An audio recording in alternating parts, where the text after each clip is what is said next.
This is the Worthington series, which is designated by Model 5. And this happens to be an SJ5. Let me check. Yes. Which stands for Southern Jumbo, which was really a dreadnought shape with just a slightly softened shoulder to it. And the interesting thing about this shape, which I just happen to love, and it doesn't seem to matter whether the guitar is all laminated or solid top or all solid, is there's an element of clarity.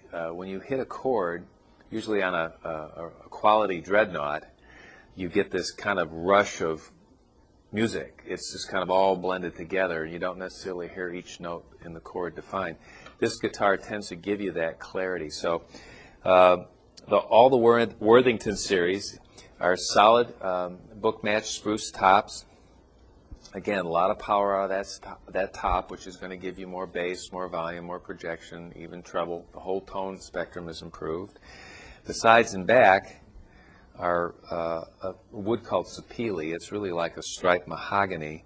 And the whole 5 series has this sort of a bright wine red back, which just gives it a really nice kind of distinctive look. The neck is got the same treatment as well. We went for a fairly clean, looks like 5-ply binding on the front here. I always miss that inside ply, so it really defines the guitar nicely, but it's not too heavy on the binding. Very clean inlays. Grover machine heads, of course, on everything at this point up. And this particular series is such a great value. If you're following along with your price list, you'll want to check.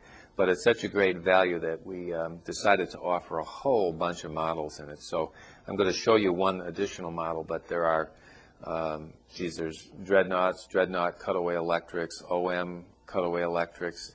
There's a thin body dreadnought cutaway. The one I'm going to show you in a minute is a medium jumbo, a thin medium jumbo rather, with a Florentine pointed cutaway. That's a great stage guitar. So anyway, just almost amounts to the center of gravity of the line.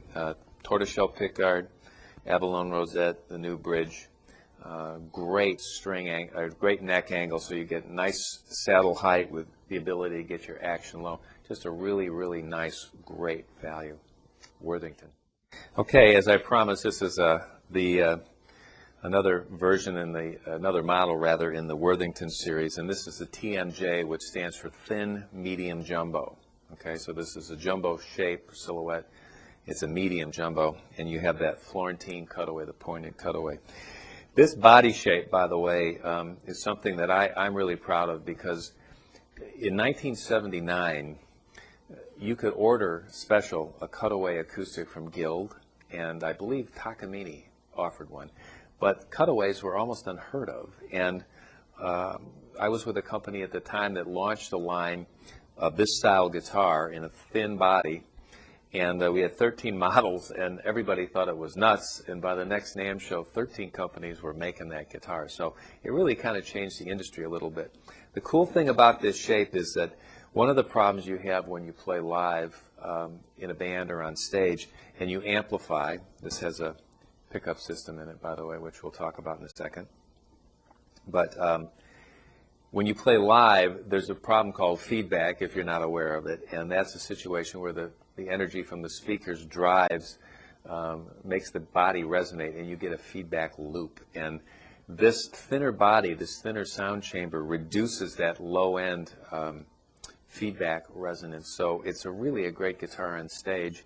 And instead of having to EQ all of your bass and low mids out so that the guitar doesn't feed back, you actually can drive the guitar a little louder, and with your EQs you can put more bass in, and so you really get a great warm sound. Otherwise, as I said, same features: solid book-matched spruce top, striped sapele sides and back, that kind of bright wine red, same binding, inlays, Grover machine heads, but just in a different shape. I should backtrack just a tiny little bit. I showed you on the Gold Rush, the first model, there was a passive electronic system. That same system with a volume and tone is available on the 2 series, the Regency. And when you go to the Kensington series, the electric acoustic guitars there come with a active active EQ as well. It's a 2-band, treble, bass, and volume. When you get to the the Worthington series, you get into a really nice EQ system that offers a lot of tone contouring, and it also has a tuner in it, which is really, really neat. It adds makes this a really, really great value. And actually, the 4 series Eden Plains and this and the next couple series have that as well. So Worthington, a great value, a lot of different body shapes for different players' needs.